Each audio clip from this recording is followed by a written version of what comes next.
Ever wonder what all those connectors or ports are on the back of a projector? EPSON projectors vary by model, but we will go through the most common to get you familiar with each. The obvious connector to get out of the way first is the power connector. You will need to connect the power cable to the projector and plug it into the wall outlet when you are ready to use the projector. The traditional ports or connectors are marked Computer 1 and 2. These are where you would attach a VGA cable. It is the one that usually has a blue connector. Simply connect one end of this cable to your computer and the other end to the projector. There are two in case you have two computers or two users that need to present material, or if the room has a dedicated computer connected and room for you to bring in your laptop. Once connected, you usually have to press a combination of keys to allow the computer screen to be passed through to the projector. On my computer, it happens to be function F7. On other PCs, it varies by brand. On Apple computers, you would need to connect the VGA cable to a mini DisplayPort adapter. Then select System Preferences from the Apple menu, then select Displays. Next, click Detect Displays. Make sure the VGA display or color LCD dialog box is selected. Lastly, click Arrangement or Arrange to make sure Mirror Displays is selected. A much easier way to connect to an EPSON projector is to connect via USB. Now, there are two ports marked USB on the back of some EPSON projectors. One is the USB Type-A port, which is rectangular, and the other is the USB Type-B, which is square. To display using a computer and an EPSON projector, connect the square end of a USB cable to the Type-B port on the projector, and the other end of the cable to the rectangular Type-A port on your computer. The first time you connect the EPSON projector to your computer with a USB cable, the projector will download a driver to your computer to allow it to receive and project the image. Follow the on-screen instructions to install the EPSON USB display software and select Yes if it asks you about the firewall. Then you should be up and running. Next time, it is as simple as plug and project. Depending on the model of EPSON projector, you may be able to send sound from your computer to your projector via the USB connection. See your owner's manual or the projector menu to select. The USB Type-A connector on the back of your EPSON projector provides freedom from your computer. What this means is you can project images from a digital camera, USB thumb drive, or a document camera like the EPSON DC06. The images that are stored in the supported formats can be displayed and selected through the projector's menu. This enables you to show digital signage or slideshow presentations when you're on the road or anytime you don't want to carry your computer with you.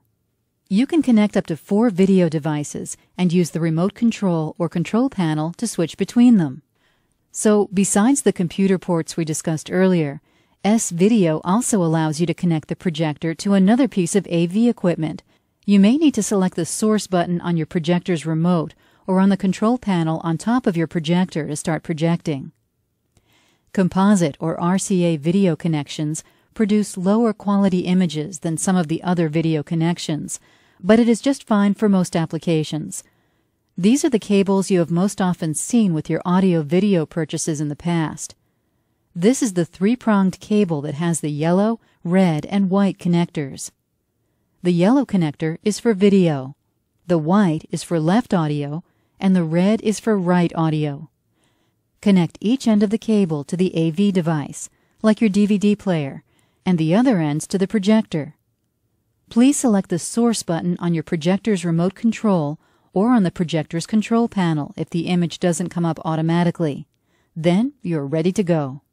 A little note, if you are using your projector with a device other than a computer and the video quality is important to you, here is a list of the video connection quality on a scale of 1 to 10, 1 being the worst and 10 being the best. HDMI and DVI are the best with component, in a close second followed by S-Video, then VGA, and composite falling in last. If you are asking how to use component, Well, you simply use an adapter that converts VGA to component and connect the VGA side to the projector's computer port and the component side to your AV device. HDMI and DVI are the digital connections that other AV devices can use. The Blu-ray players and other newer AV equipment often use HDMI. They are simply plug and play, like USB.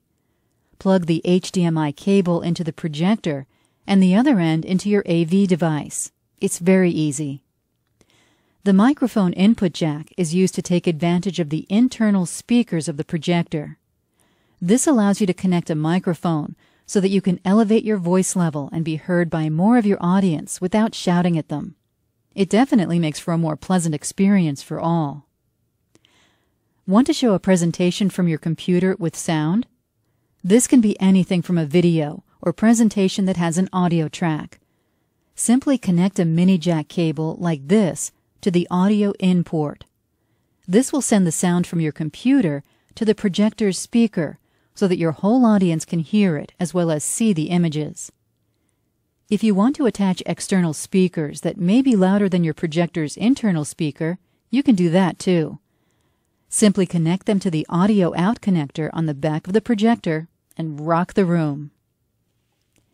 To have multiple screens or to see the presentation on a monitor facing you so you don't have to turn around to look at the screen as you present, simply connect another VGA cable to the monitor out connector on the back of your projector and to the back of a monitor.